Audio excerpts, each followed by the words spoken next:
అంటే 56 నుంచి 2013-14 వరకు అతి తక్కువ డబ్బులతో ఈరోజు తెలంగాణ ప్రాంతంలో ఎన్ని ఆస్తులు సృష్టించారండి? ఒక నాగార్జున సాగర్ బౌలార్థ సాధు ప్రాజెక్ట్ ఇచ్చారు, వచ్చిందా? ఓ శ్రీశైలం వచ్చిందా? ఓ జూరాలు వచ్చిందా? ఒక ఎస్ఆర్ఎస్పి వచ్చిందా? ఓ దేవాదులు వచ్చిందా? ఒక కడెం వచ్చిందా? లేకపోతే హైదరాబాద్ చుట్టూ ఉన్నటువంటి ఔటర్ రింగ్ రోడ్ వచ్చిందా? ఇంటర్నేషనల్ ఎయిర్పోర్ట్ వచ్చిందా? ఐఐటి వచ్చిందా? IIIT వచ్చిందా? లేకపోతే హైదరాబాద్ ఉన్న ఈసీఐఎల్ వచ్చిందా? ఐడిపిఎల్ వచ్చిందా? బిహెచ్ఎల్ వచ్చిందా?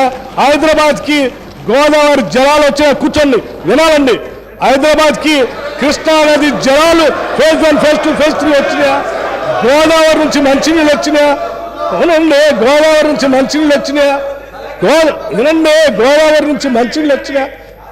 కృష్ణానది నుంచి నీళ్ళు వచ్చినాయా? మీరు నీళ్ళు తాగుతున్నారు కదా వాళ్ళ, అవి అప్పుడు వచ్చినాయి. గోదావరి నీళ్ళు వచ్చినాయా? మంజీరా నీళ్ళు వచ్చినాయా?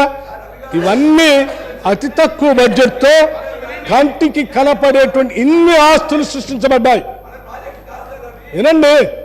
వినండి, ఓ బిహెచ్ఎల్ వస్తుంది అన్నప్పుడు నాకు తెలుసు ప్రభుత్వ రంగ సంస్థ, అది కేంద్ర ప్రభుత్వం.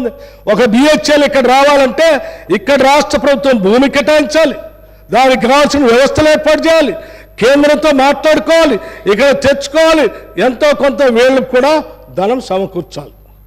ఓకే, ఒట్టిగా రాదు. మీరున్నారుగా 10 ఏళ్ళ నుంచి. ఏ బిహెచ్ఎల్ తీసుకొచ్చారు మీరు? ఏ ఈసీఎల్ తీసుకొచ్చారు? ఏ బీడీఎల్ తీసుకొచ్చారు?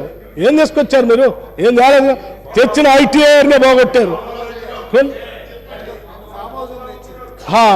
ఆ ముఖ్యమంత్రి గారు చెప్తా ఉన్నారు 2 ఫామ్ హౌస్లు తెచ్చారు తప్ప ఏమి కాలేదు ఈ రాష్ట్రానికి అని చెప్తా ఉన్నారు.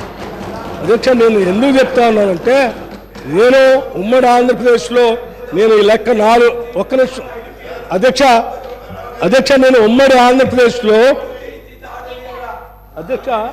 నేను ఇంకా తక్కువ చదివాను, వీళ్ళు వినాలని ఆలోచన ఉంటే నేను చెప్తా ఉన్నాను అధ్యక్ష. ఇంకా నేను చాలా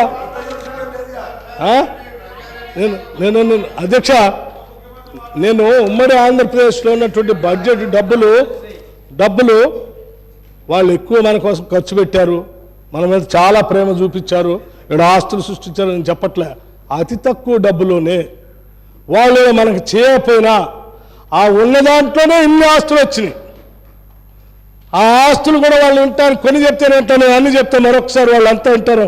అదే Alli Sagar lift irrigation, Kadem reservoir, upper Maner dam, mid Maner dam, lower Maner dam, Yellampalli project, Sriram Sagar project, Nizam Sagar project, Singur dam, Nagarjuna Sagar, Indian school of business, Tata institute social sciences, doctor BR Ambedkar open university, professor Jayashankar Telangana state agriculture university, NALSAR university, Jawaharlal Nehru university, international institute of information technology Hyderabad, English and foreign language university, Tata institute of fundamental research, Indian institute of technology, ICRISAT, Maulana Azad Kalam Urdu university, Hyderabad central university, national remote sensing agency, national small industries corporation,